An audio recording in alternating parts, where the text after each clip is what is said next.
신앙생활을 잘 하려면 이 세 가지를 기억하시면 좋겠습니다. 고르고, 다듬고, 만들고.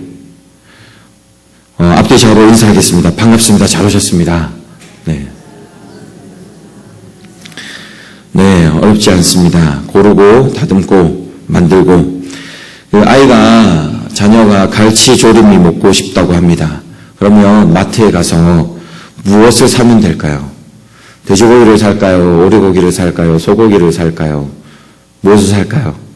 갈치를 사야 됩니다. 첫 번째는 신앙생활을 잘 하기 위한 첫 번째는 고르는 겁니다. 갈치를 사러 마트에 갔는데 돼지고기가 굉장히 좋습니다. 막 현지에서 잡아가지고 왔는데 또 국산입니다. 국산이고 또 심지어는 20% 할인도 합니다. 보니까 때깔도 좋고 시식코너가 있는데 시식코너에서 좀 맛있을 봤는데 와 기가 막힙니다. 갈치를 살까요? 돼지고기를 살까요? 둘 다 사면 됩니다. 고민하지 마시고. 근데 오늘은 자녀가 갈치조림을 먹고 싶다고 했으니까 둘 다 사면 되지만 핵심은 갈치를 사는 것인 거죠.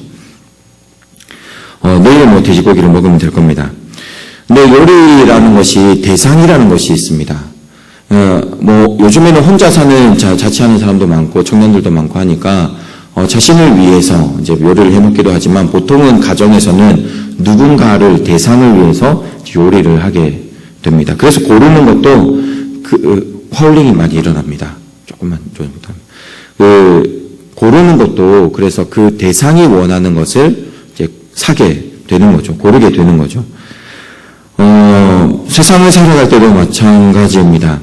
세상을 살아갈 때도 세상이 원하는 게 있고 그리고 하나님이 원하시는 것이 있습니다. 그러면 세상을 살아갈 때 세상 사람들은 자기가 원하는 것을 고를 겁니다. 그런데 그리스도인은 무엇을 골라야 될까요? 자기가 원하는 것을 골라야 될까요? 하나님께서 원하시는 것을 골라야 될까요? 하나님께서 원하시는 것을 고르는 것이 바로 그리스도인의 삶입니다. 세상에 살아가는 것은 우리 자신이지만 우리가 살아가는 것은 우리를 위해 살아가는 것이 아니라 그리스도를 위해 살아가는 것이죠. 그래서 그리스도께서 원하시는 것을 우리는 선택하며 살아가게 된다는 것입니다. 그런데 골라야 되는 것이 세상에서 말하는 좋은 것과 다를 때가 많이 있습니다. 그래서 세상 사람들이 우리를 볼 때 어리석다라고 이야기할 때가 있습니다. 오늘 본문에 13절 말씀 한번 보시겠습니까? 13절 말씀입니다. 제가 읽겠습니다. 형제들아, 이 세상이 너희를 미워하여도 이상히 여기지 말라. 우리가 하나님께서 원하시는 것, 하나님이 기뻐하시는 것, 하나님께서 좋아하시는 것을 고르고 그렇게 삶을 살아가는데 세상에서 말하는 것과는 다르기 때문에 세상은 우리를 이상하게 보는 것이죠. 근데 거기에 대해서 담대함을 가지십시오. 흔들리지 마십시오. 우리는 그리스도를 위해 살아가는 그렇게 사명을 받은 사람이기 때문에 담대하게 그렇게 살아가면 되는 것입니다. 세상이 어떤 평가를 하든 그것은 세상의 평가입니다. 세상에 가지고 있는 가치, 골라야 되는 것 중에 한 가지는 보석입니다. 세상은 보석을 소유하는 것을 최고의 가치 중에 하나라고 이야기를 합니다. 사랑하는 여러분, 세상의 보석이 아니라 성경의 복음을 선택하며 살아가는 분들이 되시기를 축복합니다. 잘 골라야 됩니다. 무엇을 골라야 되는지는 바로 그 사람의 그 이후의 신앙생활이 어떻게 되는지가 결정이 됩니다. 첫 번째로는 잘 골라야 됩니다. 두 번째로는 잘 다듬어야 됩니다. 갈치를 샀습니다. 자녀가 갈치 먹고 싶다고 하니까 좋은 갈치를 하나 골라서 사서 이제 이 갈치를 조리를 하는데 바로 냄비에다가 넣고 다진 마늘도 넣고 고추장, 고춧가루 넣고 물엿도 넣고 무도 통통 썰어 넣고 그러면 될까요? 안 될까요? 남성분들은 잘 모르시죠? 여성분들 됩니까? 안 됩니까? 안 되죠? 뭘 해야 됩니까? 다듬어야 되죠. 맞습니다. 다듬는 겁니다.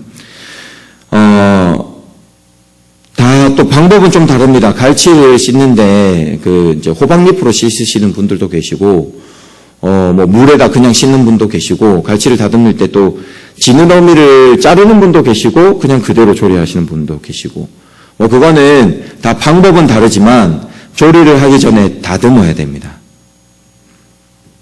준비를 해야 되는 것이죠.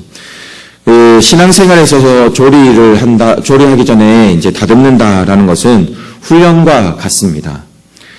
말씀을 매일 읽고, 묵상하고, 기도하고, 찬양하고, 2000년 동안 변하지 않는 성경 훈련 방법입니다. 매일매일 읽고, 매일매일 또 기도하고, 매일매일 찬양하고, 그렇게 훈련해 가는 것입니다. 그래야지 좋은 신앙생활을 할 수 있습니다. 포기하지 말고 또 도전하고 다시 도전하고, 제가 교회 생활하면서 느끼는 것 중에 한 가지는 5월이 되면 출석하는 교인 성도님들의 수도 좀 줄게 되고 약간 힘도 잃어버리는 때가 지금 5월쯤 되는 것 같습니다. 그러나 성경 읽는 것도 막 열심히 하다가 조금 느슨해지는 게 이 5월 때가 되는 것 같습니다. 여름 이제 수련회 날 때까지 조금 주춤할 때가 있는데 포기하지 마시고 다시 시작하고 또 다시 시작하고 계속 훈련하는 것입니다. 문득 삶을 살아가다가 갑자기 이런 생각이 좀 들었습니다. 여러분 어떻습니까? 예전에 비해서 우리의 삶 속에서 고요한 시간이 좀 사라졌다라는 생각을 해보신 적 없으십니까? 문명이 많이 발달하고 특히 이제 문명이라는 것이 핸드폰이 많이 발달하면서 여러 가지 편해졌습니다. 바로 확인할 수 있고 요즘에는 이제 택배도 이제 어디에 있는지도 바로 알 수도 있고 그러니까 뭐든지 핸드폰으로 다 가능한 시대입니다. 급하게 바꾸려고 해도 다 할 수 있는 시대가 되었습니다.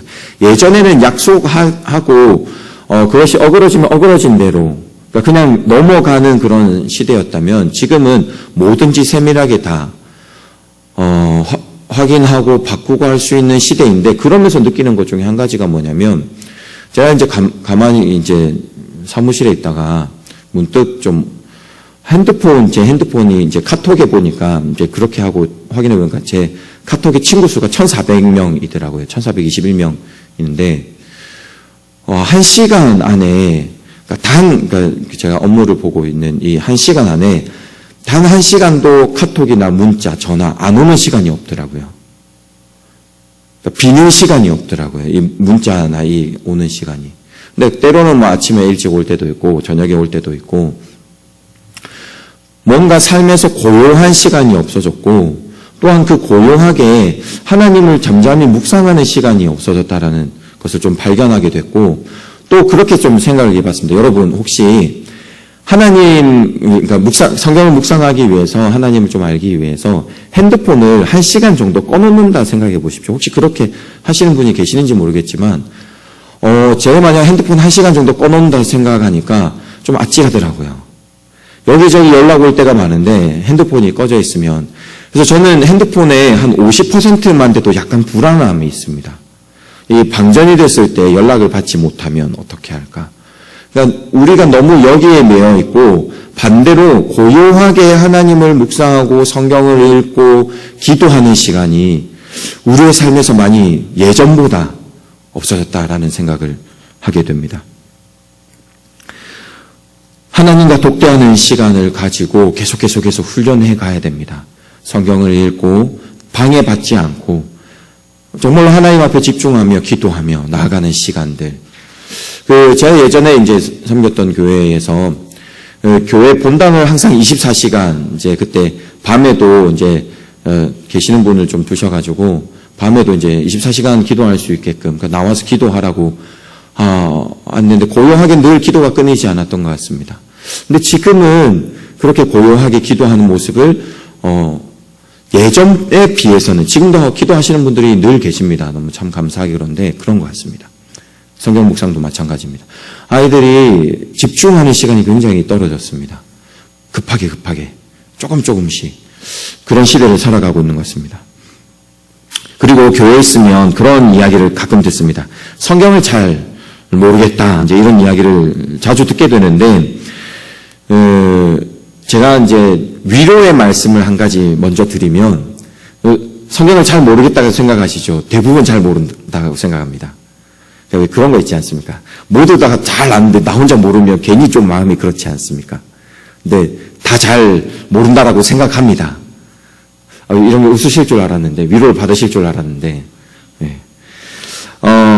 성경을 잘 모르겠다라는 말이 제가 이제 느끼기에는 성경의 큰 맥락이나 흐름 아니면 성경의 그 의미들을 좀 잘 모르겠다라는 말인데, 제가 2008년에 이제 신대원 입학하고 나서 이제 성경을 배우고 성경 시험도 치고 성경 시험을 쳐야 되니까 또 나름대로 성경 공부를 해야 되고 패스를 안 하면 진급을 안 시켜줍니다.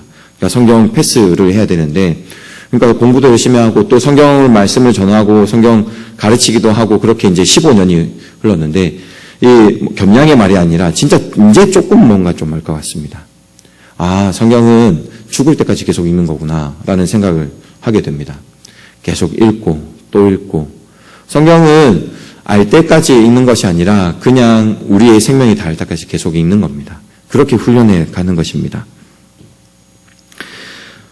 18절 말씀입니다. 자녀들아 우리가 말과 혀로만 사랑하지 말고 행함과 진실함으로 하자. 말과 혀로만 사랑하지 말고 행함과 진실함으로 사랑하자라고 하는데 현실에서 사실 이렇게 정말 뛰어나게 사랑하시는 분을 찾기가 쉽지는 않습니다. 왜냐하면 우리 모두가 훈련하는 과정이기 때문에 그렇습니다. 완성형이 아니기 때문에 그렇습니다. 왜 나에게 사랑함이 없을까? 계속 훈련해가는 과정입니다. 그래서 그런 겁니다. 기도도 마찬가지입니다. 성경을 계속 읽는 것도 마찬가지고 기도도 계속해서 반복하고 또 기도하고 또 기도하는 것입니다. 성경이 내 중심 깊이 기준이 되어서 행함과 진실함으로 드러나게 해주십시오라고 하나님 앞에 또 기도하고 또 기도하는 것입니다. 그래서 그렇다 보면 언젠가는 내가 그 기도가 쌓여서 내 삶에서 그 기도가 터져나올 때에 하나님께 영광을 돌리는 그 날이 오게 될 것입니다. 계속 훈련해 가는 것입니다. 1992년 LA 폭동을 아마 다 기억하실 겁니다. 한국인의 이제 피해가 깊었던 뉴스들을 다 기억하실 것입니다.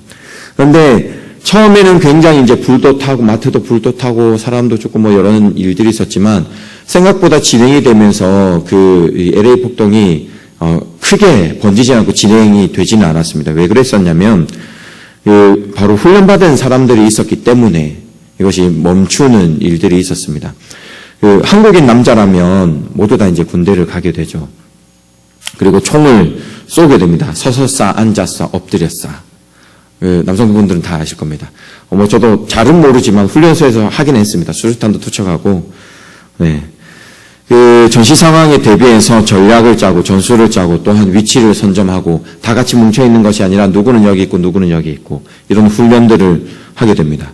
그러니까 LA 폭동 당시에 예비군 병장들이 총 들고 나와가지고 그것을 이제 저지한 겁니다. 지상에만 있지 않고 그 당시에 이제 그 폭동의 주된 사람들이었던 흑인들은 총을 가지고는 있지만 다뤄본 적이 없는 겁니다.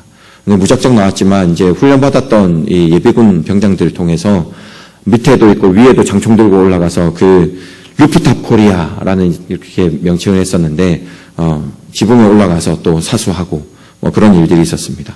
그러니까 훈련된 사람들이 있었기 때문에 이 과정들이 빨리 제압될 수 있었던 것을 보게 됩니다. 마찬가지입니다. 어떻게 신앙생활을 잘 할 수 있을까? 성경과 기도로 계속 훈련하는 것입니다.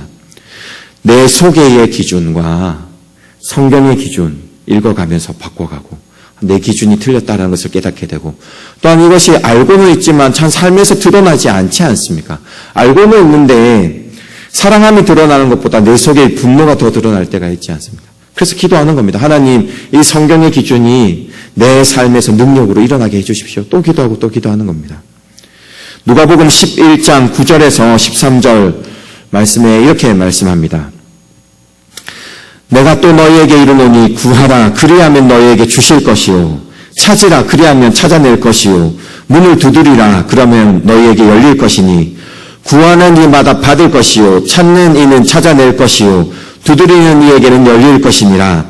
너희 중에 아버지 된 자로서 누가 아들이 생선을 달라는데 생선 대신에 뱀을 주고 알을 달라고 하는데 전갈을 주겠느냐. 너희가 악할지라도 좋은 것을 자식에게 줄 줄 알거든. 하물며 너희 하늘 아버지께서 구하는 자에게 성령을 주시지 않겠느냐 하시니라.